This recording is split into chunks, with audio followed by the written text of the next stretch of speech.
Welcome to the Explainer. Today, we're diving into how two of the ancient world's heavyweights came up with completely opposite ideas about what makes a society strong. It's a fundamental question, really. Think about it. If you were building a powerful city-state from the ground up, what would you choose? Would you go for absolute control and military power, or would you bet on dynamic wealth and constant change? Well, in ancient Greece, two rivals gave two very different answers. And that disagreement? It set the stage for one of the most incredible rivalries in all of history. A real clash of civilizations that started with two totally different blueprints for power. So, on one hand, you've got Sparta, the ultimate military machine, right? Built for stability and control. And on the other, you have Athens, this dynamic hub of commerce, built for wealth and change. Let's kick things off with Sparta, a society that, well, took discipline to a whole new level. Okay, so Sparta's government, it wasn't just a simple monarchy or a democracy. Nope, it was this really complex mix, but it was all designed with one single purpose in mind: control. Right at the top, you had the Gerousia. Think of it as a council of elders. You had the two kings plus 28 other guys, all over the age of 60. And get this, they served for life. These guys held all the prestige and influence, basically guiding every big decision. They proposed the laws, they were the Supreme Court, the whole shebang. Then you had the assembly. Now this is where all the adult male citizens got to vote on the big stuff, like, should we go to war? But this wasn't some quiet show of hands. Oh no, they voted by shouting and banging their shields. An official would literally just listen and decide which side was louder. Debates? Yeah, not really a thing for the common man. You probably wouldn't get to say a word. And to round it all out, you had the E-Force. These were 5 officials elected every year right from the ordinary population. Their job was to act as overseers, to keep an eye on everyone, including the kings, to make sure nobody got too big for their britches. It was a check on elite power, but here's the kicker. They only served for 1 year, and that's it. One and done. So when you lay it all out like this, you can really see the genius of it, right? You've got these checks and balances everywhere. Lifelong kings and elders are kept in line by officials elected every single year.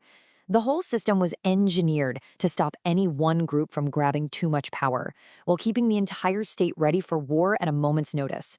But you have to ask, why? Why go to such extreme lengths? Well, the answer? It comes down to one single, terrifying reality. A reality that shaped absolutely everything about what it meant to be Spartan. Here it is. The Spartans were a tiny ruling class, just a small minority in their own land. They were outnumbered by the people they had conquered and enslaved, the Helots, by a mind-blowing ratio. We're talking something like 7 to 1. Just think about that. And this wasn't just about numbers. It was an existential threat, day in and day out. The Helots weren't some broken, submissive population. No, they were filled with this deep, simmering hatred for their masters.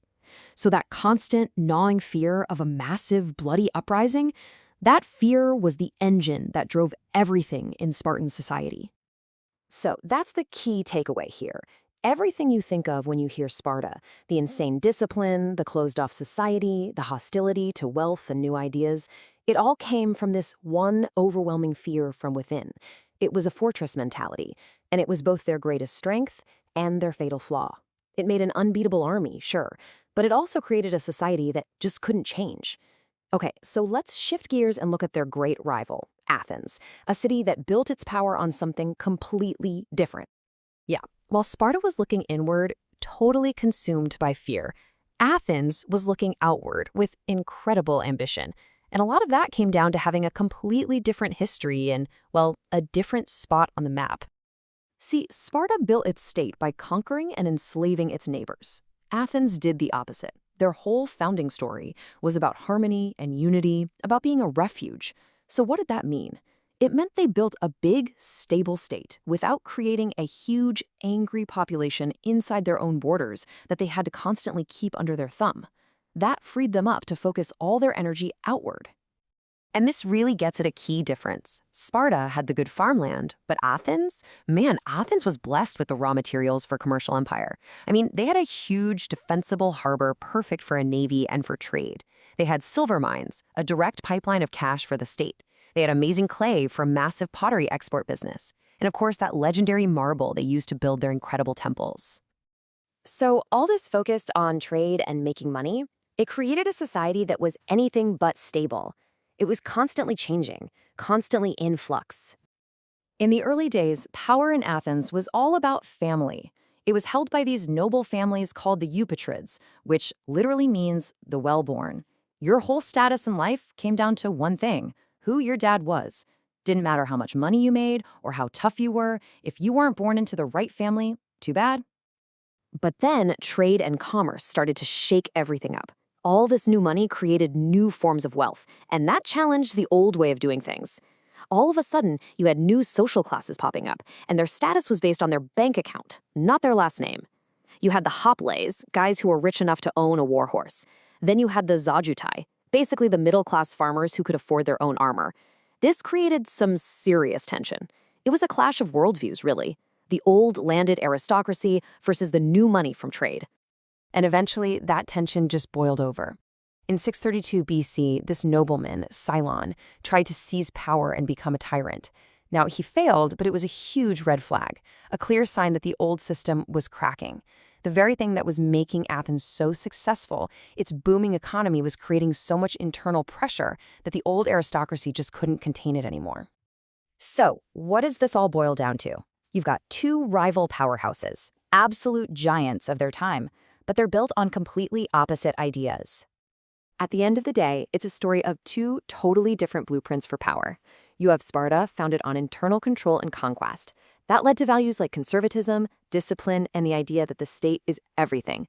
Their power came from their army, on land. Then you have Athens, founded on trade and unification. That led to values like innovation, openness, and the importance of the individual. Their power came from the sea, from their economic empire. Their clash was inevitable, and it would go on to shape the course of Western history. But it leaves us with a question that, honestly, is just as relevant today as it was back then. Which model is ultimately more durable? Is it a society built on unwavering stability or one that's designed for constant change?